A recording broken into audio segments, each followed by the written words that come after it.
चुनाव की तारीख नजदीक आते ही नेताओं की एक दल से आस्था टूटकर दूसरे दल के प्रति होने लगी है। शनिवार को बहुजन समाज पार्टी की नेत्री और पूर्व विधायक मीता गौतम ने कांग्रेस का दामन थाम लिया। नगर के सिविल लाइंस स्थित पूर्व सांसद मोहसिना किदवई के आवास पर कांग्रेस के केंद्रीय चुनाव कार्यालय में आयोजित एक प्रेस वार्ता में इसकी औपचारिक घोषणा की गई। मध्याह्न 12 बजे आयोजित प्रेस वार्ता में पूर्व सांसद डॉक्टर पीएल पुनिया और पूर्व सांसद रामसागर रावत ने पुष्पगुच्छ थमाकर मीता गौतम का स्वागत किया। वार्ता दौरान पूर्व मंत्री नसीमुद्दीन सिद्दीकी, पूर्व मंत्री नकुल दुबे और कांग्रेस जिलाध्यक्ष मोहम्मद मोहसिन मौजूद रहे। वार्ता दौरान पूर्व मंत्री नसीमुद्दीन सिद्दीकी ने कहा कि मीता हमारी छोटी बहन के समान है। मीता और हमने मिलकर एक साथ काम किया है। थोड़ा अजीब लगता था कि बहन दूसरी पार्टी में है और भाई दूसरी पार्टी में। उन्होंने मीता गौतम को विश्वास दिलाते हुए कहा कि जिस मकान यानी कांग्रेस पार्टी में आप आई हैं, उसमें आपको किराएदार नहीं बल्कि मकान मालिक का दर्जा मिलेगा। मीता गौतम जी ने और हमने मिलकर एक साथ काम किया। ये मेरी छोटी बहन है। थोड़ा सा अजीब सा लगता था कि ये बहन दूसरी पार्टी में, भाई दूसरी पार्टी में। आज उन्होंने ये दूरी भी खत्म कर दी और मुझे कहने का प्रयास नहीं है कि आप जहाँ थी मैं बहुत दिन वहाँ रहूँगा, कहा मुझे किसी की कोई बुराई नहीं करना, लेकिन जिस मकान में आप आई हैं, कांग्रेस के मकान में जो आप आई है, इस मकान में आपको किराएदार का नहीं बल्कि मकान मालिक का दर्जा मिलेगा। ये आप, क्योंकि मैं ये साफ साफ से महसूस करता हूँ। पूर्व मंत्री नकुल दुबे ने कहा कि वर्ष 2007 में मेरी और इनकी यानी मीता गौतम की विधानसभा मिली हुई थी। इनके परिश्रम का फायदा हम लेते थे। आपके आने से हम विजय की ओर 110% पहुंच गए हैं। मैं तो तय बताऊंगा कि हमारी और इनकी विधानसभा मिली हुई थी 2007 में, और आज के दिन में इनकी विधानसभा से हमारी मिली है। होना भी नहीं है, उसमें भी है, दोनों नाम बदल रहे।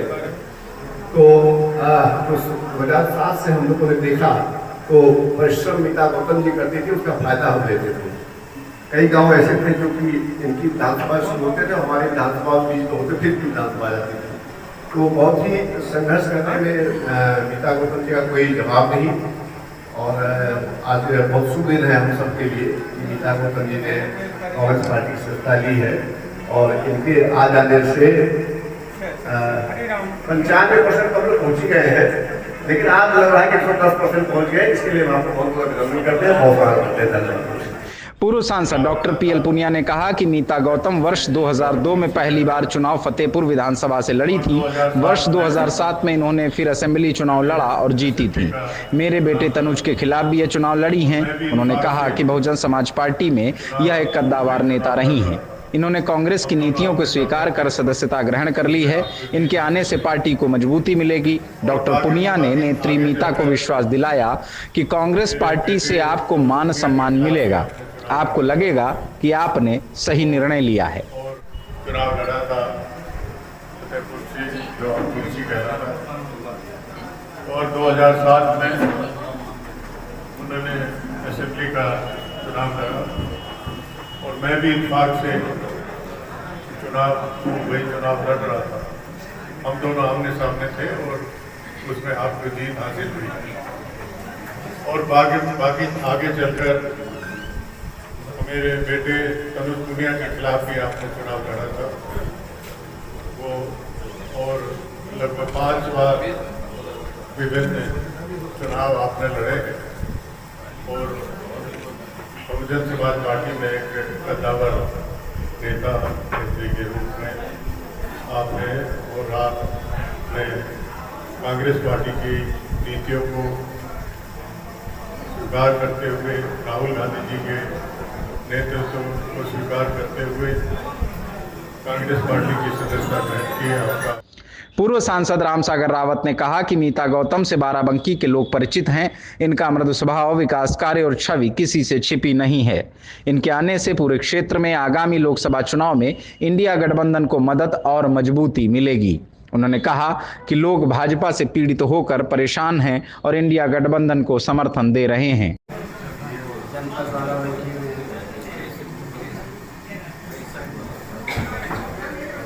नेता गौतम जी जिससे बाराबंकी के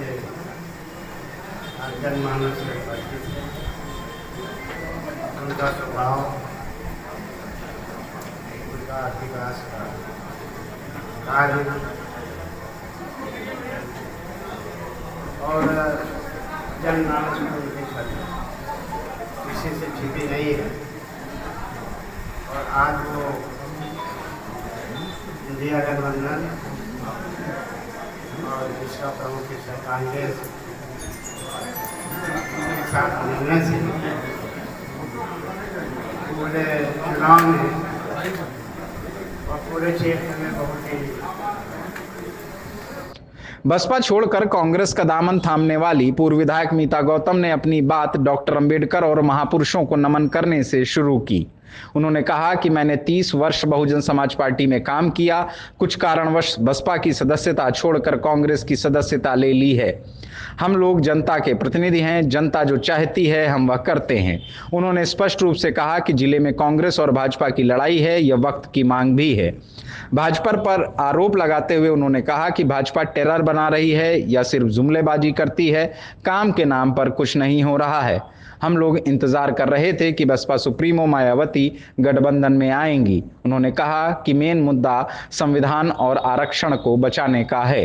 भाजपा की सोच और नीयत संविधान बदलने की है। क्योंकि मैंने 30 साल बहुजन समाज पार्टी में काम किया और उसमें काम करके आप लोगों के बीच में रही।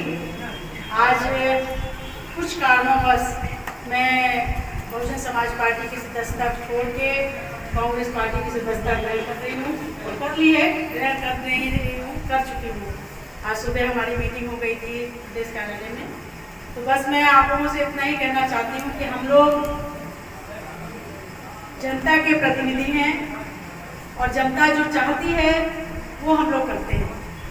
आज मैं जनता की आवाज़ पे, अपने लोगों की आवाज़ पे इस पार्टी में आई हूँ और सब लोग बेहद खुश हैं कि कांग्रेस और यहाँ पे जिले में जो है कांग्रेस की लड़ाई है या फिर भारतीय जनता पार्टी की लड़ाई है और किसी पार्टी की लड़ाई है ही नहीं और कोई मैदान में दिखी नहीं है।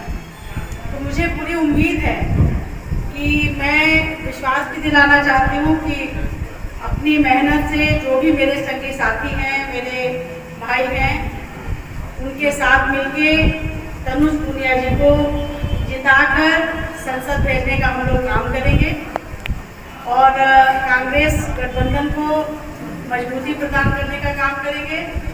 क्योंकि आज ये समय की डिमांड है। आप लोग देख सकते हैं कि भारतीय जनता पार्टी किस तरीके से काम कर रही है, कितना टेरर बना रही है हम लोगों के ऊपर और काम के नाम पे तो कुछ काम हो नहीं रहा है, बस जुमलेबाजियाँ हो रही हैं, वो आप लोग को भी मालूम है। बस लेकिन पत्रकार बंधुओं से भी मेरा एक निवेदन है कि आप लोग जो है हम लोग की आवाज़ को सही तरीके से सब में पहुँचाने का काम करेंगे। आप लोग के सहयोग की बहुत बहुत ज़रूरत है। आप लोग का सहयोग मिलेगा तो ये सीट हम लोग जीत के राहुल जी की गोदी में डालेंगे और हम चाहते हैं कि राहुल जी प्रधानमंत्री बने, क्योंकि उनकी अगुवाई में राष्ट्र हित है और देश के हित के लिए हम लोग भी काम करें। बस मैं बहुत ज़्यादा कुछ ना कह के मैं चाहती हूँ कि आप लोग को शुभकामनाएं दें और अंकल जी को भी मैं अंकल जी इसलिए कहती हूँ कि हम लोग का रिश्ता पहले का है। आप और मेरे पिताजी साथ में रह चुके हैं एक डिपार्टमेंट में, तो इसलिए मैं उनका इस नाम से सम्मान करती हूँ। सांसद जी तो वो हमारे हैं ही हैं, तो मैं उनको भी भरोसा दिलाना चाहती हूँ कि अगर उनकी वजह से और आपकी वजह से, बड़े भैया की वजह से मैं यहाँ पर पार्टी में आई हूँ तो कहीं से भी शिकायत का मौका नहीं मिलेगा। भाजपा प्रत्याशी राजरानी रावत के नामांकन दौरान बुलडोजर प्रदर्शन को आड़े हाथों लेते हुए मीता गौतम ने कहा कि एक डर का माहौल है। राजरानी जी बुलडोजर लेकर चल रही थीं, नामांकन में बुलडोजर की क्या जरूरत, निर्वाचन कार्यालय पर बुलडोजर चलाना है। उन्होंने पूर्व सांसद डॉक्टर पुनिया को विश्वास दिलाते हुए कहा कि अंकल आपको कहीं से शिकायत का मौका नहीं मिलेगा।